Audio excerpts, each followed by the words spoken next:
नमस्कार छात्रों, आज हम नीति के दोहे पद्य का अगला हिस्सा जो आगे बाकी था उसके बारे में बात करने वाले हैं। सबसे पहले मैं आपसे अनुरोध करना चाहूंगा कि यदि आपको इस वीडियो के अंतर्गत कोई दिक्कत है, कोई क्वेश्चन है तो मुझे नीचे कमेंट बॉक्स में जाकर आप पूछ सकते हैं।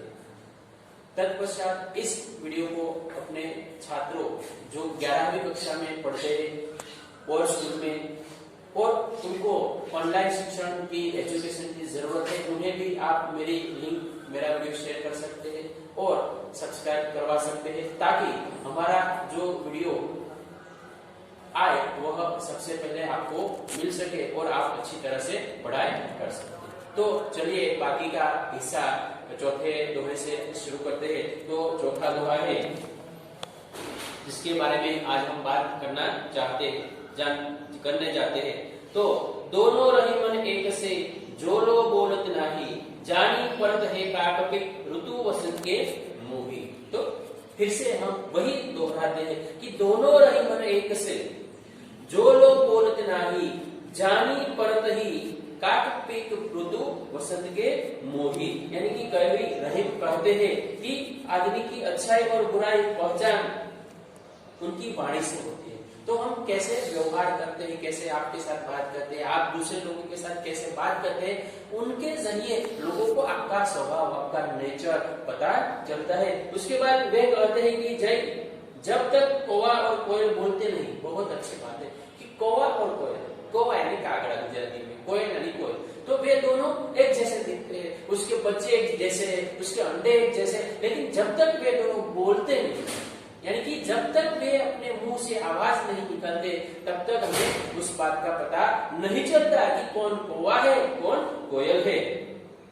उसके बाद आप देखिए कि तब तक दोनों देखने में एक जैसे लगते हैं, मगर जब वसंत ऋतु में कोयल मीठे स्वर में बोलती, तो कोयल क्या पता कब चलता है कि वसंत ऋतु में जब कोयल मीठे स्वर में कुहू कुहू ऐसा शब्द बोलते हैं, ऐसे आवाज करते हैं, तब हमें कौवे के आवाज और कोयल की आवाज से पता चल जाता है कि तब पता चल जाता है कि कौन कौवा है और कौन कोयल। तो हमारे प्रति जो व्यवहार लोग करते हैं, मैंने पहले भी आपको बताया कि कथनी और करनी, जो कौवे को करनी के साथ बात सिर्फ बातें ही करनी और कोयल को काम से मतलब रखा है कि कथनी यानी कि काम करने की बात है। यहाँ कथनी और करनी, कथनी करनी दोनों में विष की लोई, यानी कि करनी विष की लोई। करनी जो है वह सिर्फ बातें करना है और कोई बात नहीं है। उसके बाद पांचवा दोहा है जो रहीम गति दीप की, जो रहीम गति दीप की, कुल कपूत गति सोई, बारे उजियारो लगे बढ़े अंधेरो। तो यहाँ पर दिए की बात बताइए। कवि रहीम नालायक कुपुत्र की तुलना दीपक से करते हुए कहते हैं कि कुपुत्र और दीपक दोनों की हालत एक जैसी है। कुपुत्र है, आपको पता है कि कुपुत्र कि जो बूढ़े माँ बाप होते हैं उनके साथ नहीं रहते, उनका व्यवहार नहीं रखते, उसके साथ अच्छा व्यवहार नहीं करते, उनकी बात बताई है। तो दीपक जला देने पर चारों ओर प्रकाश फैल जाता है, यदि उसे बुझा दिया जाए तो अंधेरा छा जाता है।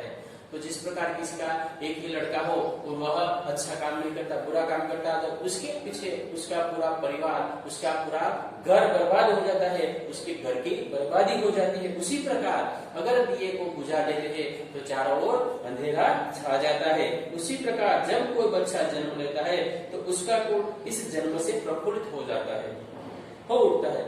तो हमें पता है कि हमारे समाज में लड़के को ज्यादा महत्व दिया जाता है, लड़की को कम महत्व दिया जाता है। लेकिन जब वे बड़े होते हैं तब लड़की ही संभालती है अपने माता पिता को, लड़की ही बुढ़ापे का ज्यादातर सहारा बनती है और लड़के तो अपने माता पिता वृद्ध होते ही उसे घर से निकाल देते हैं, उसे घर से बाहर कर देती है। उसी प्रकार पर जो जो वह बड़ा होता जाता है त्यों त्यों वह अपनी करतूतों से अपने कुल की कलंकित करता जाता है। तो लड़के सभी ऐसे नहीं होते, लेकिन ज्यादातर केसों में ऐसा होता है कि वे जैसे जैसे बड़े होते हैं, जैसे जैसे उसके पास ज्ञान आता है जो अच्छा ज्ञान नहीं है, वह ज्ञान का उपयोग करके अपने परिवार को, अपने माता पिता, कुल सबको वो खराब कर देते हैं और अपनी करतूतों से उसके माता पिता को नीचे देखना पड़ता है। तत्पश्चात हम देखिए छठे दोहे में कि ओछो काम बड़े करे, ओछो यानी कि तुच्छ का, तो न बड़ाई होई, जो रही हनुमंत को गिरधर कहे न कोई। ओछो काम बड़े करे तो न बड़ाई हुई, जो रहीमन हनुमंत को गिरधर कहे न कोई। तो कवि रहीम बड़े और छोटे व्यक्तियों के बारे में बताते हुए कहते हैं कि यदि कोई छोटा व्यक्ति कोई बड़ा काम करता है तो उसकी बड़ाई नहीं होती। इसका उदाहरण देते हुए वे कहते हैं कि हनुमान जी ने भी पहाड़ उठाया था पर उन्हें कोई गिरधर नहीं कहता। तो हनुमान जी और छोटे व्यक्ति की तुलना की गई है कि हनुमान जी ने भी पहाड़ उठाया था, सिर्फ भगवान श्री कृष्ण ने ही पहाड़ नहीं उठाया। भगवान श्री कृष्ण को गिरधर कहा जाता है, लेकिन हनुमान जी तो कहां से पर्वत उठाकर लाए थे, कहां से कहां तक ले गए थे। इतना जो डिस्टेंस यानी कि अंतर है वह पूरा इतनी दूर से वह श्रीलंका के किनारे समुद्र के किनारे वह पूरा पर्वत उठाकर लाए थे, फिर भी उन्हें हम जो है वह गिरधर नहीं कर सकते। उसी प्रकार छोटा व्यक्ति कोई बड़ा काम करता है या तो अपनी कामयाब होता है तो उसकी कामयाबी का कोई महत्व नहीं रहता। इसलिए कहते रहे कि ओछो काम बड़े करे तो न बड़ाई करे, कि छोटा व्यक्ति जब कोई बड़ा काम करता है तो उसमें कुछ बड़ाई नहीं है, उसका कोई मोल नहीं। लेकिन जो बड़ा व्यक्ति छोटा काम करता है तब भी उसकी चारों ओर जो है वह बातें होती है, चारों ओर उसको लोग कहते हैं कि तुमने अच्छा काम किया। यहाँ पर हनुमान जी और भगवान श्री कृष्ण का उदाहरण देकर कहा गया है कि भगवान श्री कृष्ण ने जब पर्वत से उठाया था और हनुमान जी ने तो कहां से कहां तक लाया था, फिर भी दोनों को अलग अलग नाम से जाना जाता है। उसके बाद दिन सबन को लखत है, दिन ही लखे न कोई। दिन सबन को लखत है, दिन ही लखे न कोई, जो रहीम दिन ही लखे, दिन बंधु सम होय।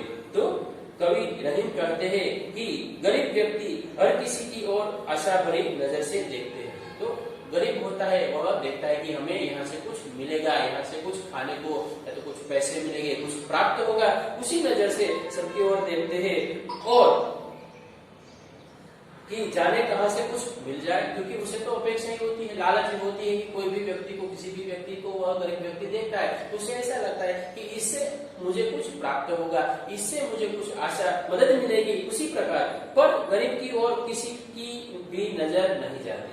गरीब व्यक्ति होता है उसके सामने कोई नहीं देखता, सब उसको अनदेखा नजरअंदाज कर देते हैं।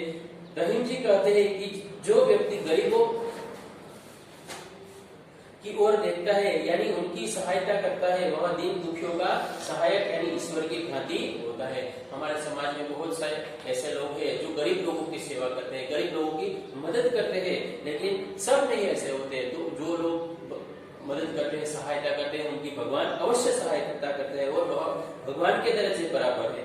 उसके आगे नाद रिजी तन देत मृग, नाद रिजी तन देत मृग, नर धन हेत समेत, नर धन हेत समेत, ते रहीम पशु से अधिक रिजे हूँ पशु न दे। तो बहुत यहाँ बड़ी बात बताई है रहीम ने कि हिरन मधुर आवाज पर रिझ कर अपनी जान दे देता है। तो हिरन, आपको शायद बच्चों को पता नहीं होगा छात्रों की, जो हरण जिसे गुजराती में कहते हैं, वह हिरन अच्छी आवाज देने पर वह अपनी जान तक न्योछावर कर देता है। पुरुष धन प्राप्ति के लिए पशु से भी अधिक रिझता है, पर इतना करने पर भी उसे कुछ भी प्राप्त नहीं होता। तो मनुष्य है वह संपत्ति, धन, दौलत पाने के लिए कितना भी नीचे गिर जाता है, कहीं तक अपने माता पिता को मार डालते हैं, अपने सगे भाई को, कोई भी संबंध है वह पैसों के सामने नहीं मायने रखता, क्योंकि उसे तो सिर्फ पैसे चाहिए। तो मनुष्य है वह सबसे ज्यादा लालची प्राणी है, उससे तो यहाँ जो पशु पक्षी है वह अच्छे है। उसके बाद देखिए कि रहीमन जिह्वा बावरी, बावरी यानी कैसी, जो जिह्वा है उस पर हमारा काबू नहीं है, जीभ है उस पर हमारा काबू नहीं है, बावरी यानी पागल कहिए उसे। तो रहीम कहते हैं कि रहीमन जिह्वा बावरी, कही गई स्वर्ग पताल, कही गई स्वर्ग पताल, आपू तो कहीं भीतर रही जूती खाद के पाल। तो कभी रहीम कहते हैं कि मनुष्य को अपनी जिह्वा को वश रखना चाहिए, वरना जीवा तो बावली होती है, वह इधर उधर की जाने क्या क्या बातें करती रहती है। जीव तो कड़वी बातें कहकर मुंह के भीतर चली जाती है। तो हम बोल तो देते हैं, लेकिन उसके बाद जो भुगतना पड़ता है, बोलने के बाद जो हम भुगतते हैं वह शरीर को भुगतना पड़ता है। जीव तो मुंह में चली जाती है, बोलकर चली गई, तो उसका परिणाम जो है वह मुंह के बाद जो पूरा शरीर का भाग होता है उसे भुगतना पड़ता है। तभी पर उसका बुरा परिणाम सिर को भोगना पड़ता है। कभी कभी हम किसी के साथ झगड़ा करते हैं तो हमें लातें खानी पड़ती है, सिर पर चोटे जो है तमाचे भी खाने पड़ते हैं, क्योंकि जीव की कही हुई कड़वी बातें के लिए जूते सिर को सहने पड़ते हैं। तो हमें जो मार सहनी पड़ती है, हमें किसी का गुस्सा सहना पड़ता है जीव की वजह से। सिर है वह कभी गुस्सा नहीं करता, हाथ कभी गुस्सा नहीं करते, पैर कभी गुस्सा नहीं करते, लेकिन जीव जो कड़वी बातें करकर मुंह में चले जाते हैं उसे कोई दंड नहीं देता, कोई सजा नहीं होती, लेकिन जो सिर होता है, हाथ होते हैं, पैर होते हैं, उसे सहन करना पड़ता है। तत्पश्चात लास्ट अंतिम, तासो ही कुछ पाइए कि जो जाके आस, रीते सरोवर पर गए कैसे बुझे प्यास। तो कवि रहीम कहते हैं कि जिसमें कुछ मिलने की उम्मीद हो उसी की आशा करनी चाहिए। तो हम स्कूल में क्यों आते हैं, शाला में क्यों आते हैं? क्योंकि हमें यहाँ से कुछ प्राप्त होगा। धन दौलत की बात नहीं, लेकिन धन दौलत के लिए हमें यहाँ से कुछ ज्ञान प्राप्त होगा। तो विद्या ही सबसे ज्यादा अमूल्य है। धन दौलत की कोई वैल्यू नहीं है विद्या के सामने, ज्ञान के सामने। अगर आपके पास अच्छा ज्ञान है, अच्छी विद्या है, तो आप कितना भी धन कमा सकते हैं, कितना भी धन दौलत प्राप्त कर सकते हैं, लेकिन उसके लिए हमें आशा रखनी चाहिए। किसी खाली सरोवर पर पानी पीने के लिए जाने से क्या मिलने वाला है? तो सही बात है कि अगर यहाँ पर छात्र नहीं क्लास में आते, वर्ग में आते, तो आप नहीं आते। क्यों? क्योंकि कोई नहीं आता, इसलिए हम नहीं आते। इसी प्रकार खाली सरोवर के पास जाने से हमें पानी नहीं मिलता।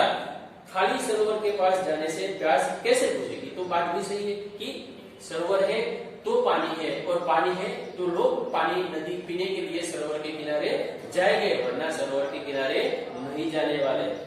तो छात्रों, यहाँ दूसरा पाठ पद्य 11 नीति के दोहे का हम समाप्त करते हैं, और इसका टिप्पणी स्वाध्याय आपको लिखना है। और यदि आपको इस वीडियो में कुछ अच्छा लगे और सही लगे तो आप अपने दोस्तों के साथ शेयर कीजिए और सब्सक्राइब कीजिए।